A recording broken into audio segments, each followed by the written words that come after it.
নমস্কার, জিনিয়া রান্নাঘরে সবাইকে স্বাগত। আজকের আমি বানাবো কুলের আচার। কুলগুলো তো আমি আগেই রোদে দিয়েছি, আপনাদেরকে দেখিয়েছি। এটা আমি প্রায় এক সপ্তাহের মতো রোদে দিয়েছি, আর আজ এই আচারটা আমি আজকের বানাবো। সবার প্রথমে আমি এই কুলগুলোকে একটু পরিষ্কারভাবে ধুয়ে নেব, কারণ ছাদে তো রোদে দিতাম, ধুলো টুলো পড়েছে, একটু ধুয়ে নিতে হবে। আর এগুলো আমাদের কিন্তু গাছের কুল, ওই জন্য একটু বেশি দিন রোদে দিতে লেগেছে। বাজারে কিন্তু একদম শুকনো অবস্থায় পাওয়া যায়, সেগুলো দুদিন রোদে দিলেই হয়ে যায়। এগুলো কিন্তু আমি এক সপ্তাহেরও বেশি রোদে দিয়েছি।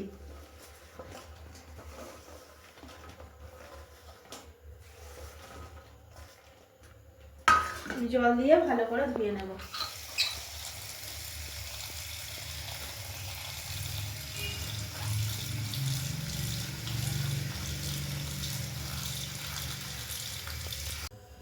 কুলটা ভাবানোর আগে আমি শুকনো কড়াই যে মশলাটা দেব, এই মশলাটা আগে ভেজে নেব। এখানে আছে 5 ফোড়ন আর জিরে, আর আছে শুকনো লঙ্কা। লঙ্কা একটু বেশি পরিমাণে দিলে অনেক দিন ভালোও থাকবে, আর এটা টক ঝাল মিষ্টি হবে, ওই জন্য আমি একটু ঝাল খেতে ভালোবাসি বলে একটু বেশি করে লঙ্কা নিয়ে নিয়েছি। এটা আমি এখন ভেজে নেব।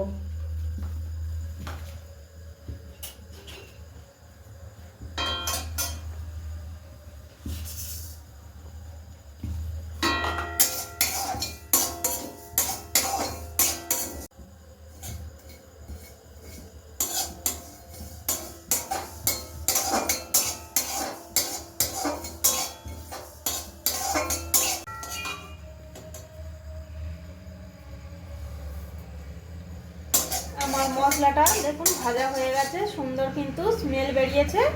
এবার এটা আমি নামিয়ে নেব।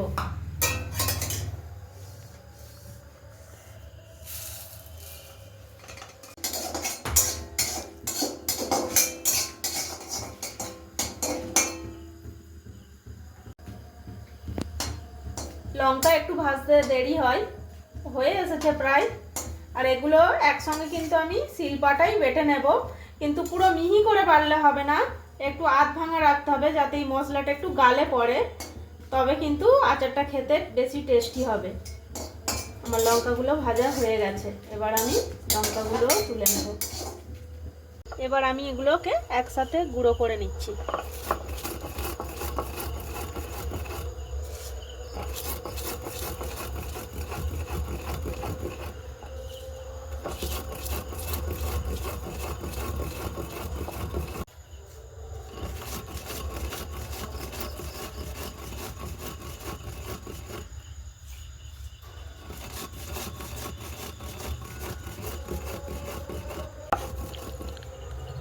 এই রকম থাকবে, কিন্তু পুরো একদম মিহিভাবে গুঁড়ো করবেন না, এটা গালে যত পড়বে তত কিন্তু ভালো লাগবে খেতে।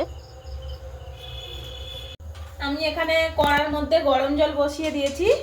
এগুলো হালকা করে, বেশি ফোটাবো না, কিন্তু একটু সামান্য গরম জলে এই কুলগুলো কিছুক্ষণের জন্য আমি ডুবিয়ে রেখে দেব।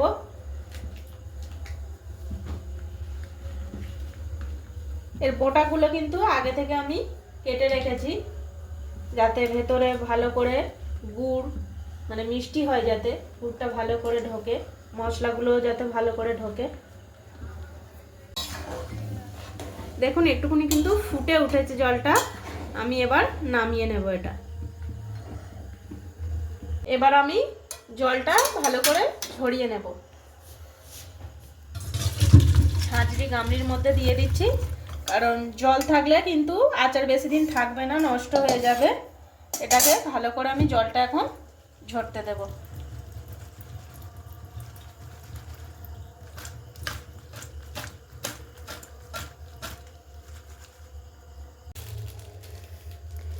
আমি এখন এই গুড়টা জল দিয়ে ভালো করে গুলে নেব।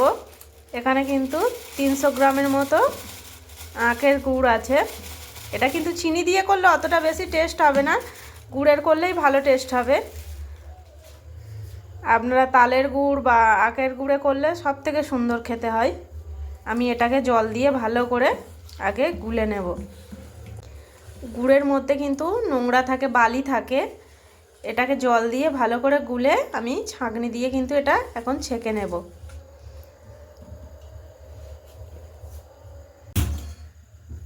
আমি এখন গ্যাস জ্বেলে দিয়েছি, কড়াই বসিয়ে দিয়েছি।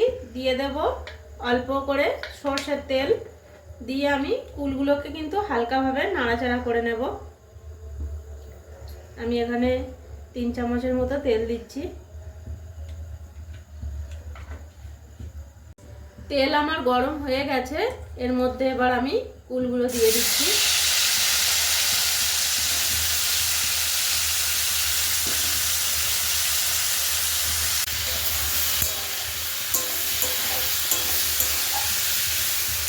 এগুলোকে এইভাবে হালকাভাবে একটু নাড়াচাড়া করে নেব। নিয়ে এর মধ্যে কিন্তু আমি গুড়টা যে জল দিয়ে গুলে রেখেছি ওটা দিয়ে দেব।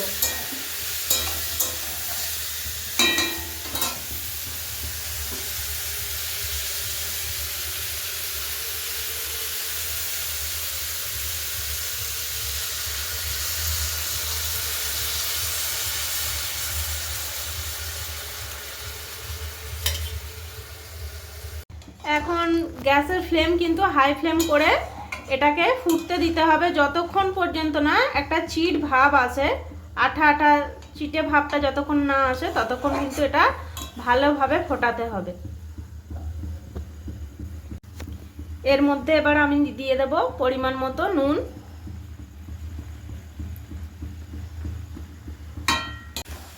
এই দেখুন কত সুন্দর এবার একটা আঠা আঠা যে চিটচিটে ভাব সেটা কিন্তু এসে গেছে। আমার কিন্তু আচার প্রায় হয়ে এসেছে। এবার ওপর থেকে যে ভাজা মশলাটা আমি গুঁড়ো করে রেখেছি এটা ছড়িয়ে দিয়েই আমি নামিয়ে নেব।